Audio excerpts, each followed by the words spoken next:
ইশরাক ভাইয়ের আসলে ভাগ্য ভালো। সে আসিফ মাহমুদের সাথে যে লাগতে গেছে, সে কি জানতো আসিফ মাহমুদের কাছে পিস্তল আছে? আসিফ মাহমুদ ষড়যন্ত্র করেছিল মুরাদনগর ধর্ষণের ঘটনায় বিএনপিকে ফাঁসায় দেবে।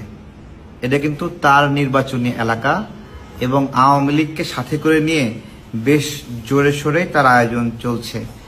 এবং দেখেন, ওইখানে যারা ধরা পড়ল তাদের পরিচয় ছাত্রলীগ, আওয়ামী লীগ, এবং যে ভিডিও ধারণ করেছিল সেও কিন্তু আওয়ামী লীগের। আমার প্রশ্ন হলো যে আওয়ামী লীগের হয়েও ভিডিওটা করে বিএনপির নামে ছাড়লোটা কে? এটা হলো প্রশ্ন।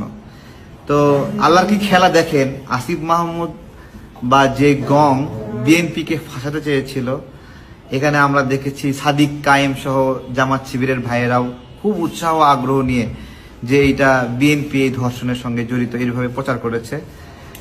দেখেন উল্টা ঘটনা কি ঘটে গেল, আসিফ মাহমুদ নিজেই কট খেয়ে গেল।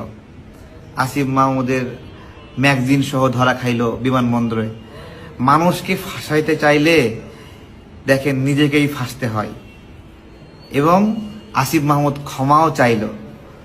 আবার ক্ষমা চাইলো তো ভালো কথা, নিউজ হইল, সেই নিউজগুলো 5 মিনিটের মধ্যে আবার ডিলিট হয়ে গেল।